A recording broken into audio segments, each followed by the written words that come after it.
Hello, my good friends. How are you today? May God bless you all. In this video, we share the story of a millionaire's parents who disowned him because he married a black woman. Years later, they begged for forgiveness. So, what is the truth? Let's go to the end of the story together. The kitchen smelled like burnt toast and fresh coffee, a weird mix that somehow felt like home. Ethan Carter stood by the counter in his modest Atlanta bungalow, gripping a chipped mug so tight his knuckles turned white. Sunlight streamed through the window, catching dust motes in the air, while outside, his 5-year-old daughter Zoe giggled as she chased a butterfly across the patchy backyard grass. But inside, the air was thick, thicker than the Georgia humidity in July. His mother, Eleanor Carter, stood there in her pressed linen blazer, mascara streaking down her face, clinging to Ethan's wife, Dr. Layla Jackson, like she was a lifeline. 10 years ago, Eleanor had called Layla not good enough because of her skin color, her background, her everything.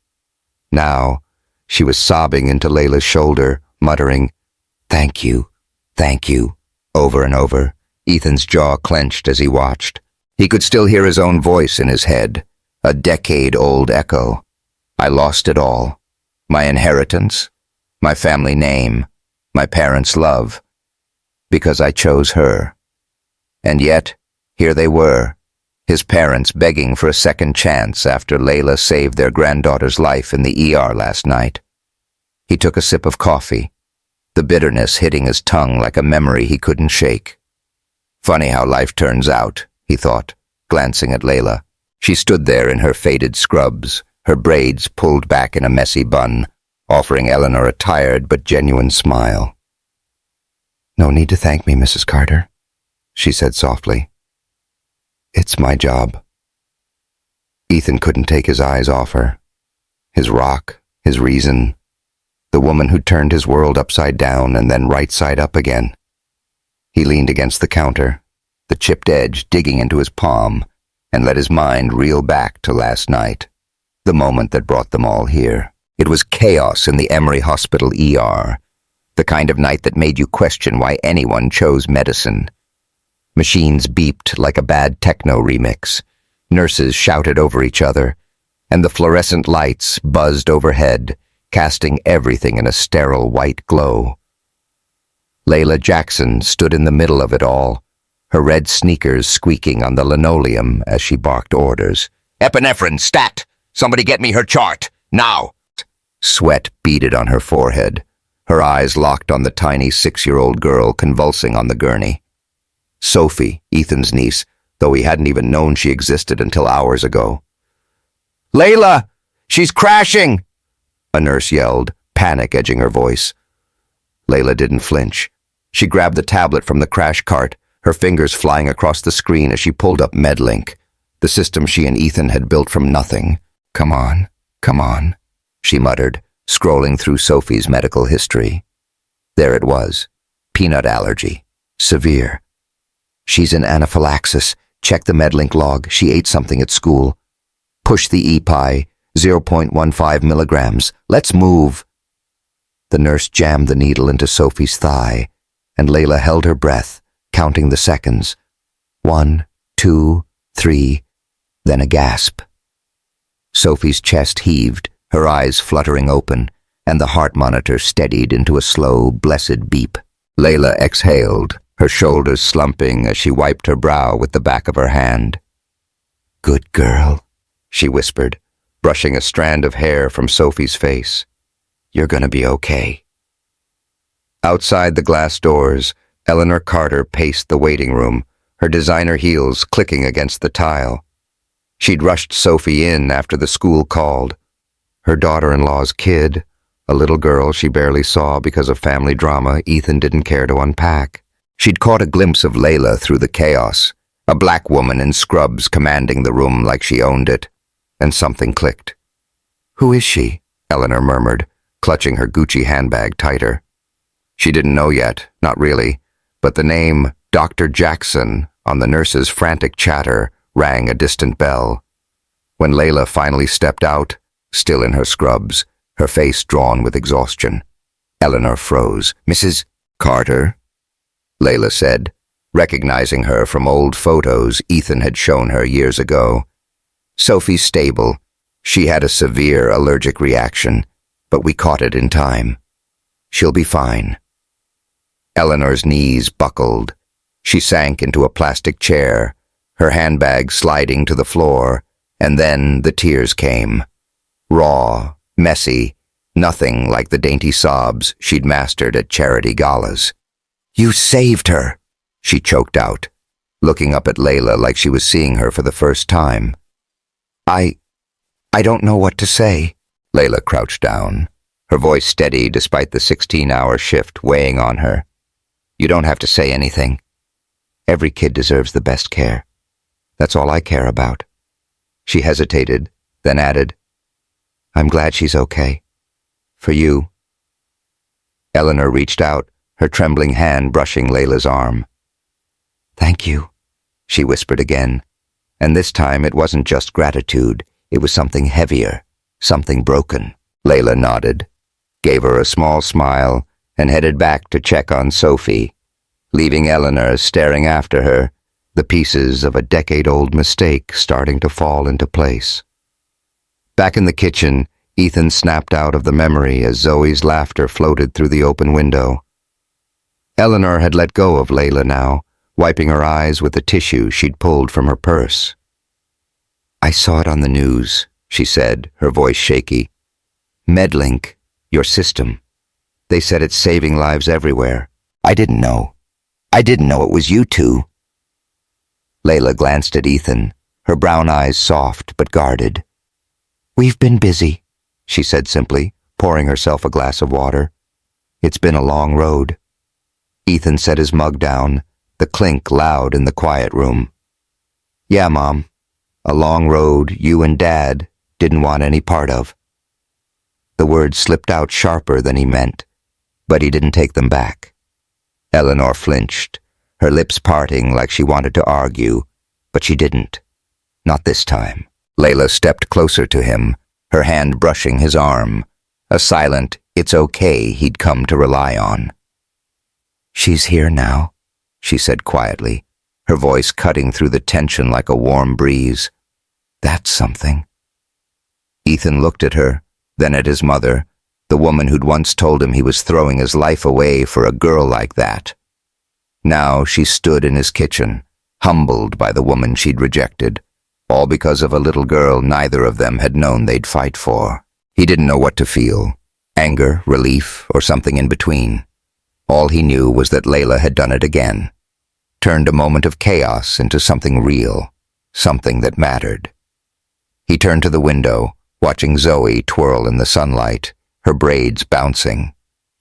"Last night changed everything," he said, half to himself, half to anyone listening. "But it's not the end of the story. It's just where it starts getting good." His eyes flicked to an imaginary camera, a habit he'd picked up from years of dreaming about sharing this journey. 10 years ago, I walked away from a fortune to follow my heart. I lost my family, my safety net, everything, because I loved her. Last night, that choice brought my mom to my doorstep, crying in my kitchen. "Want to know how we got here? How a guy like me ended up with a woman like Layla, and why my mom's thanking her now?" Hit that subscribe button and drop a comment below. Tell me, what would you give up for love? Stick around because this story's just heating up. Ethan leaned back in his chair, the memory of his mom's tears still fresh, but his mind was already drifting, 10 years back, to a rainy afternoon in Seattle that changed everything. The kitchen faded away, replaced by the hum of a crowded conference hall at the 2015 Tech Summit. He was 28, sweating through a gray suit that cost more than his rent, pitching his startup idea to a room full of Silicon Valley suits who didn't care about a kid from Charlotte with big dreams. His slides were shaky, his voice shakier. But then she stood up, Layla Jackson, in a red blazer that popped against the sea of muted ties, her braids swaying as she raised her hand. "Mr. Carter," she said, her voice cutting through the murmurs like a knife. Your data framework's impressive, but what's your plan for privacy breaches? People's lives are on the line, not just profit margins. The room went quiet. Ethan blinked, caught off guard by her sharp eyes and sharper question.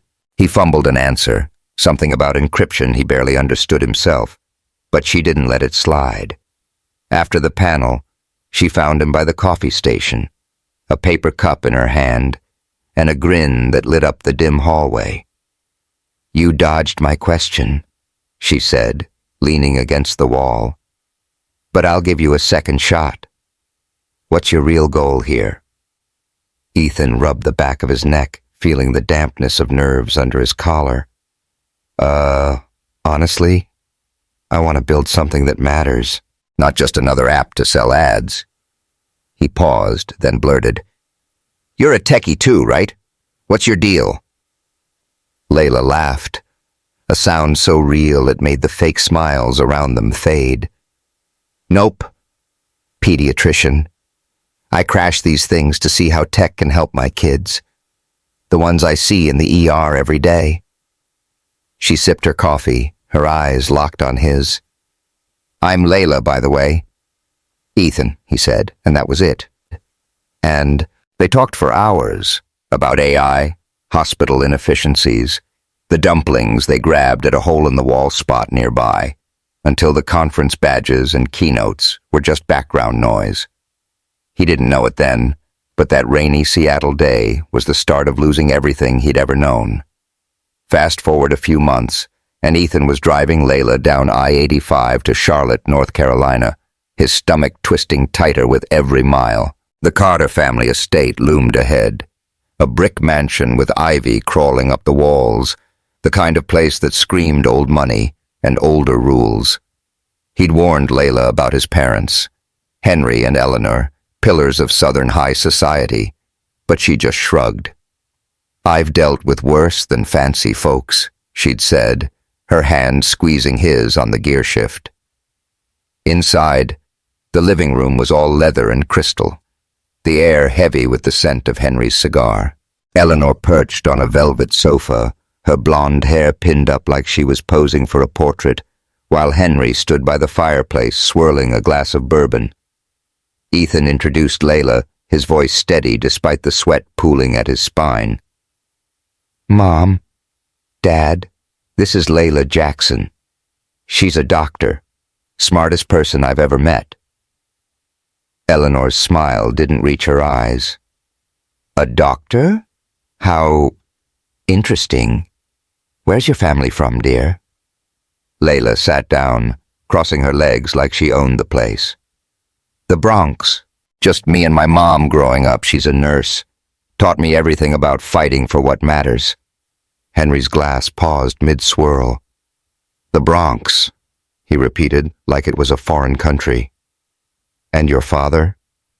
"Never knew him," Layla said, unfazed. "But I turned out fine, don't you think?" The silence stretched, sharp and brittle. Eleanor cleared her throat. "Well, it's lovely to meet someone so driven." The word hung there, dripping with something Ethan couldn't unhear. "Don't throw them away for a fling." "She's not a fling," Ethan snapped. "She's the realest thing I've ever had." Henry's eyes narrowed. "Then you'll figure that out the hard way."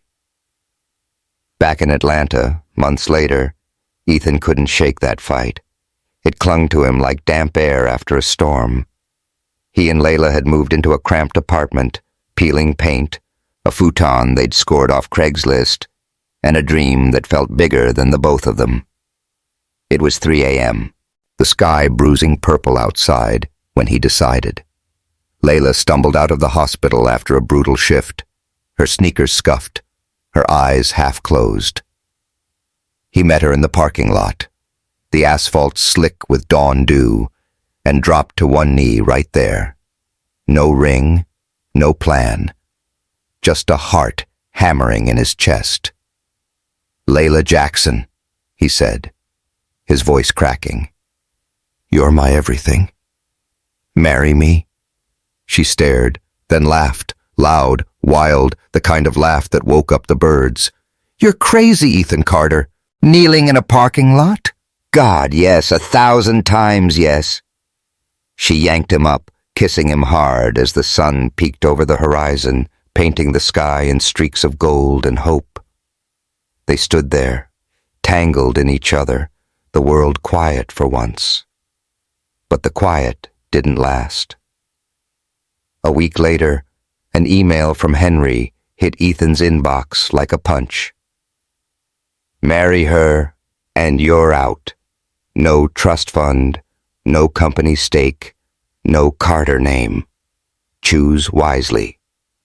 Ethan read it aloud to Layla over takeout pizza, his hands shaking.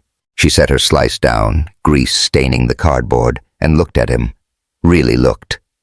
We don't need their money, she said, her voice soft but steel. We've got each other. We'll build something better. MedLink, our way. You sure about this? Ethan tossed the phone aside, pulling her close. I'm sure about you. They can keep their millions. I've got my forever right here. She grinned, resting her forehead against his. Then let's do this. Us against the world. The next day, he replied to Henry, I choose her. And just like that, the safety net was gone. They were on their own. 2 kids with a laptop and a dream, sitting on a futon that creaked with every move, plotting how to change the world. Ethan traced circles on Layla's hand, the weight of his choice sinking in. He'd lost his family, his fallback, everything he'd been raised to value. But with her beside him, it didn't feel like losing, it felt like starting. He glanced out the grimy apartment window, the Atlanta skyline fuzzy in the distance, and let a half-smile slip. We're gonna make it, he whispered, more to himself than her. Layla squeezed his hand, her eyes bright. Damn right we are. Ethan's voice broke into the memory, a storyteller's lilt cutting through. That night, I gave up everything I'd ever known for her. My parents thought I'd crash and burn. But Layla? She was the spark that kept me going. We had no money, no backup, just a crazy idea and a whole lot of love. Could we really pull it off? Stick with me to find out. Hit that subscribe button and drop a comment. Ever had to pick between love and family? Tell me your story, because ours is just getting started. The Atlanta rain hammered the apartment roof like it was trying to break in, matching the storm brewing inside Ethan Carter. It was 2 years after he told his dad to shove his ultimatum, and the dream he and Layla had nursed on that creaky futon was teetering on the edge. Their startup, MedLink, was supposed to be a game changer, a system to connect ERs and save lives, but it wasn't connecting anything tonight. The kitchen table was buried under coffee cups, crumpled notes, and a laptop glowing with error codes from their first big demo. It had flopped, hard. A glitch had frozen the system mid-presentation at Grady Memorial, leaving a room full of doctors staring at Ethan like he'd wasted their time. He slumped in a chair, rubbing his temples, the buzz of a dying fluorescent bulb overhead drilling into his skull. Layla paced by the sink, still in her scrubs from a double shift, her sneakers leaving faint mud tracks on the linoleum. We're so close, she muttered, more to herself than him. If we'd just had another week. Another week wouldn't have fixed it, Ethan cut in, sharper than he meant. We rushed it, Layla. I rushed it. And now they think we're a joke. She stopped, turning to face him, her eyes flashing. They don't think that. It's one setback. One setback. He stood, the chair scraping loud against the floor. Layla, we've got no cash left. That investor from Nashville, he bailed this morning, said we're too idealistic. Too idealistic. Like saving kids is some pie-in-the-sky fantasy. Layla's jaw tightened, but she didn't snap back. She crossed her arms, leaning against the counter. We'll find another way. We always do. Ethan wanted to believe her. God, he did. But the doubt gnawed at him. Then his phone buzzed. A text from an old college buddy who'd stuck around the startup scene, Heard your dad's been talking to investors. Word is, he's spooking them off. Watch your back. Ethan stared at the screen, his stomach dropping. Henry Carter, still pulling strings, still trying to prove Ethan couldn't make it without him. He tossed the phone onto the table, the clatter echoing. You want to know why that guy bailed? My dad. He's screwing us from Charlotte, making sure I crawl back. Layla's eyes widened, then narrowed. He's what? Yeah, Ethan said, voice low and bitter. Guess he figured if he couldn't stop me marrying you, he'd stop me succeeding with you. She stepped closer, her hand brushing his arm, but he pulled away, pacing now. Ethan, we don't need him. We've got this. Do we? He shot back, turning on her. Because I'm starting to think he was right. Maybe I can't do this. Maybe we can't. The words hung there, heavy and wrong. Layla flinched like he'd slapped her, and the silence swallowed the room. Outside, thunder rumbled, shaking the thin walls. She opened her mouth, then closed it, her shoulders slumping. I'm gonna crash, she said finally, her voice flat. Long day tomorrow. She walked past him to the bedroom, the door clicking shut like a full stop. Ethan sank back into the chair, burying his face in his hands. He'd messed up, big time. But it wasn't just the fight. It was the weight of everything. The demo, the money, his dad's shadow. And then came the real gut punch. 2 nights later, Layla stumbled home from the ER, her eyes red-rimmed, her scrubs wrinkled like she'd slept in them. Ethan was on the couch, half watching a muted TV, when she dropped her bag and slid down the wall, knees to her chest. I lost one, she whispered, voice breaking. A kid, 8 years old. Asthma attack. We didn't have his history in time. MedLink wasn't there yet. Ethan crossed the room in 3 strides, kneeling beside her. Layla, hey, look at me. She shook her head, tears spilling over. He died, Ethan, right in front of me. If we'd had the system up, if I'd pushed harder, she choked, curling tighter. Maybe your parents were right. Maybe I'm not enough for this. No, Ethan said, fierce, grabbing her shoulders. Don't you dare say that. You're the strongest person I know. This isn't on you. It's on me, okay? I should have fixed it. Stop, she snapped, pulling away. It's not about blame. It's about, what if we're wrong? What if we can't do this? She looked at him, raw and wrecked, and Ethan felt his chest crack open. This wasn't just a fight. This was her breaking, and he didn't know how to fix it. He pulled her into his arms anyway, her sobs shaking them both. We're not wrong, he whispered into her hair. We're close. I swear we are. Don't give up on me, Layla, please. She didn't answer, just clung to him, and they stayed like that, rain streaking the windows, the world outside as messy as the one within. Weeks later, everything flipped. Layla sat on the bathroom floor, a pregnancy test in her hand, 2 pink lines staring back.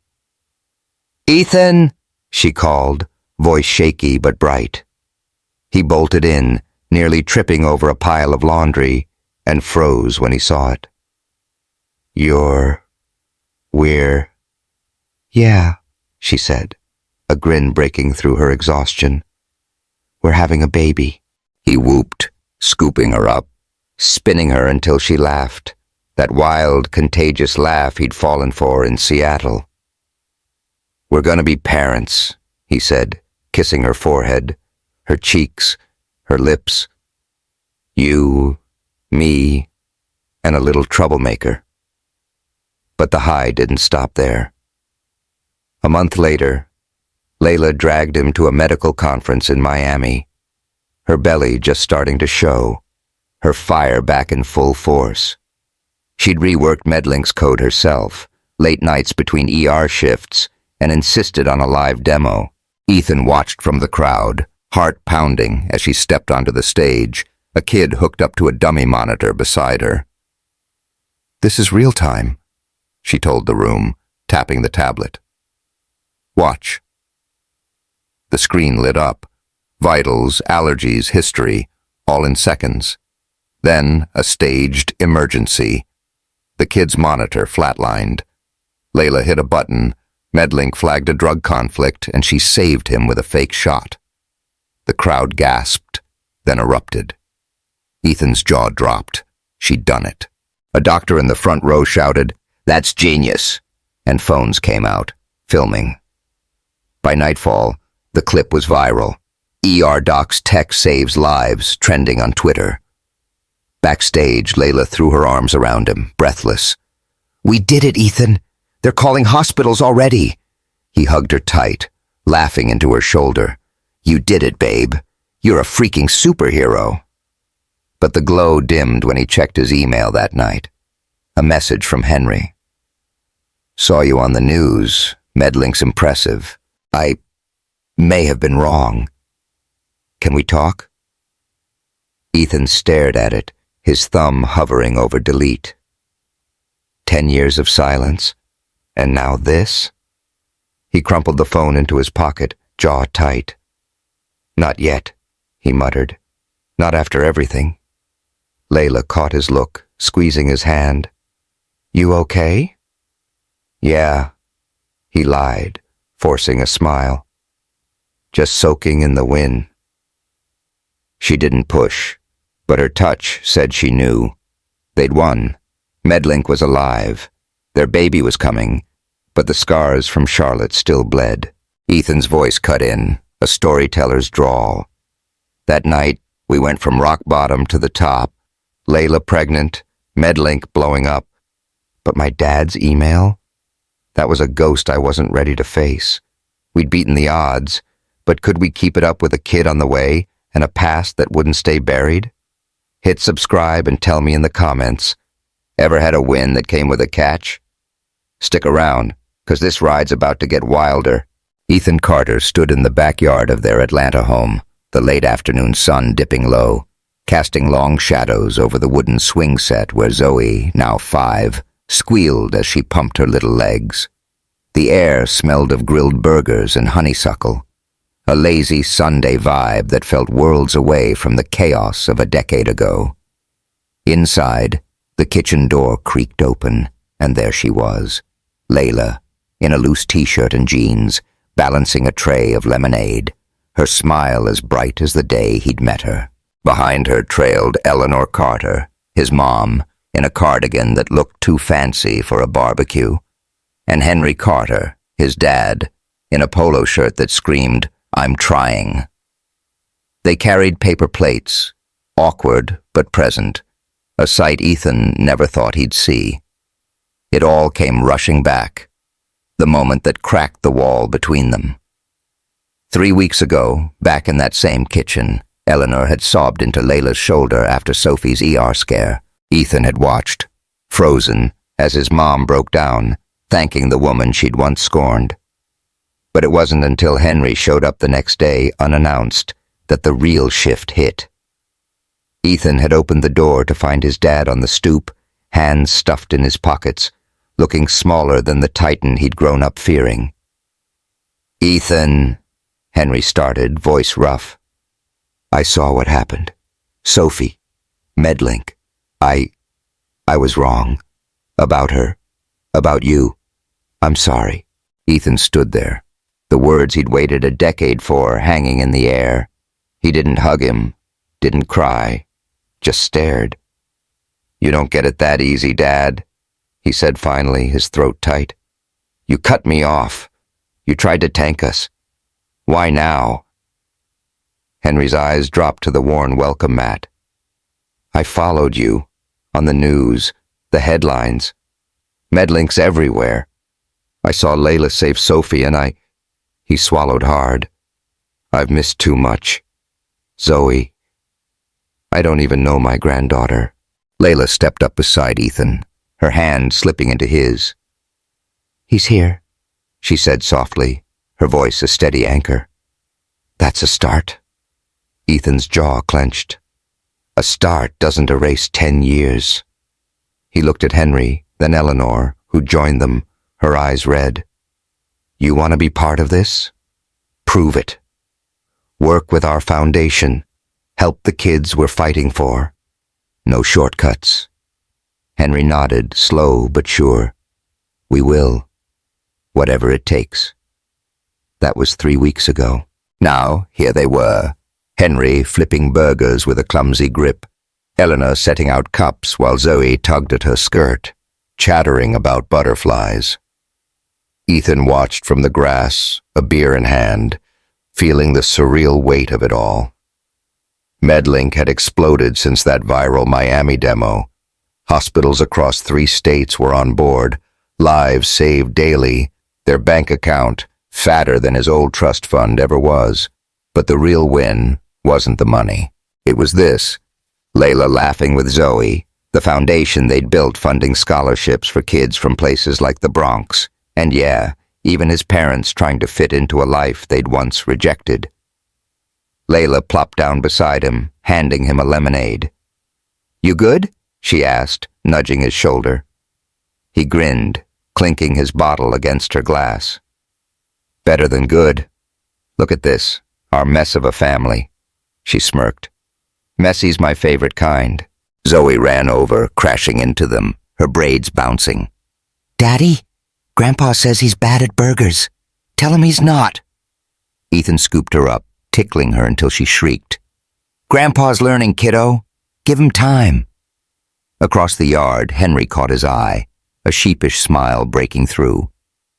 She's tough on me, he called, flipping a patty that was definitely charred. Runs in the family, Ethan shot back, and for the first time in years it didn't sting. The final piece clicked months later, on a stage in Chicago. Ethan and Layla stood under bright lights at a healthcare tech conference, the same kind where they'd met a lifetime ago. Zoe sat in the front row with Eleanor, clapping like she owned the place, while Henry lingered in the back, quieter now. They were keynote speakers, from startup to lifesaver, the MedLink story, and the room was packed, doctors and CEOs hanging on their every word. Layla took the mic first, her voice steady. 10 years ago, I asked this guy a question about data privacy. Now we're saving lives together. MedLink isn't just tech. It's about people. Kids like the ones I see in the ER, who deserve a shot. Ethan stepped up, his hand brushing hers. I lost everything to build this with her. Family, money, a name I thought mattered. Turns out, the only name that does is the one we made ourselves. This, he gestured to Layla, to the screen flashing MedLink stats. This is legacy. The crowd roared, but Ethan's eyes found his parents. Eleanor dabbed her eyes with a tissue. Henry nodded, a flicker of pride breaking through his stoic shell. Later, backstage, Henry pulled him aside. I spoke at a diversity thing last week, he said, voice low. Told him how I almost lost you. How prejudice cost me more than pride ever gained. You taught me that. Ethan blinked, caught off guard. You're serious? Dead serious, Henry said, clapping his shoulder. I'm proud of you, son. And her. It wasn't forgiveness, not fully, but it was enough. Ethan nodded, swallowing the lump in his throat. Good to know, Dad. Back in Atlanta, twilight settled over the backyard. Zoe dozed on Layla's lap, a burger crumb on her cheek, while Eleanor and Henry cleaned up, a sight Ethan still couldn't quite believe. He pulled Layla close, her head resting on his chest as they watched the stars peek out. We did it, he murmured. Not just MedLink. Us. This. She tilted her head up, kissing his jaw. Told you we'd make it. Us against the world, remember? Always, he said, and meant it. Their foundation had funded over 1,000 kids, dreamers like Layla once was, while MedLink kept growing, a lifeline in ERs nationwide. Eleanor volunteered now, mentoring students from rough neighborhoods, her Chanel swapped for sensible flats. Henry spoke at conferences, his old money drawl weaving tales of lessons learned the hard way. Zoe grew up with a grandma who baked lumpy cookies and a grandpa who burned burgers, never knowing the years they'd missed. Ethan's voice broke in, warm and steady. I lost it all.